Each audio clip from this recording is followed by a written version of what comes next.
Commentary on John 7:32-36. Context overview. This passage unfolds during the feast setting in Jerusalem, where tension surrounding the identity of Jesus has reached a heightened state. Public curiosity, divided opinions, and increasing hostility converge. The religious leadership, sensing the shifting influence among the people, moves decisively to intervene. Verse 32. The Pharisees heard that the people murmured such things concerning him, and the Pharisees and the chief priests sent officers to take him. The murmuring of the crowd reflects a growing awareness that something significant is unfolding. Yet this awareness is mixed with uncertainty. The religious authorities, representing the established covenantal order, respond not with inquiry, but with enforcement. Their decision to send officers reveals a system that perceives as a threat when it disrupts institutional stability. This moment highlights a transition. The old order, grounded in external regulation and temple-centered authority, begins to react defensively against the presence of fulfillment standing in their midst. Verse 33.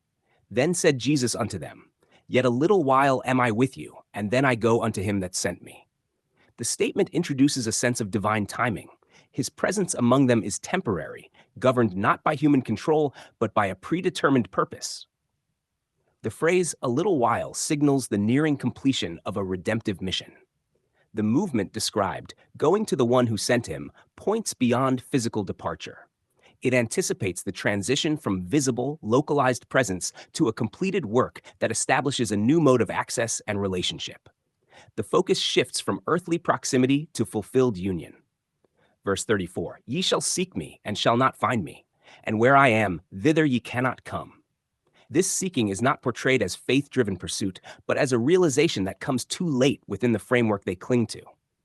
The inability to find him is not due to absence, but due to a misalignment with the reality he embodies. Where I am speaks of a realm not defined by geography, but by completed reconciliation. The barrier is not distance, but covenantal perspective. Those anchored in the old system cannot enter what is defined by fulfillment rather than anticipation. Verse 35.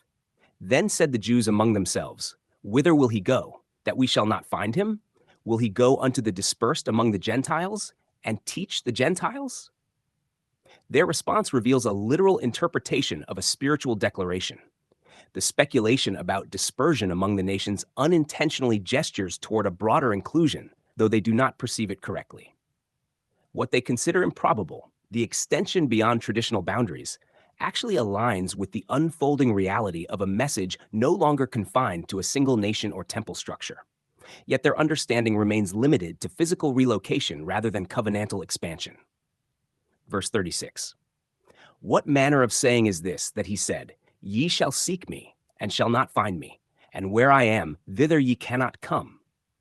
The confusion persists because the statement challenges their entire framework. The saying cannot be decoded within the categories they are using. It confronts the assumption that access to God is mediated through the existing system they uphold. The inability to grasp his words underscores a deeper issue. The transition from promise to fulfillment requires a shift in understanding that they are not prepared to make.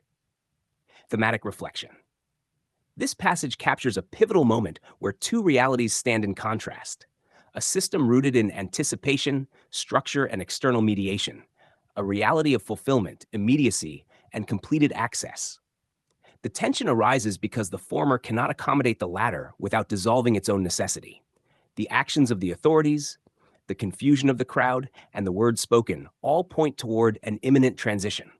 The language of departure and inaccessibility is not about distance, but about the closing of one order and the establishment of another. What cannot be entered is not a place, but a reality defined by fulfillment rather than expectation.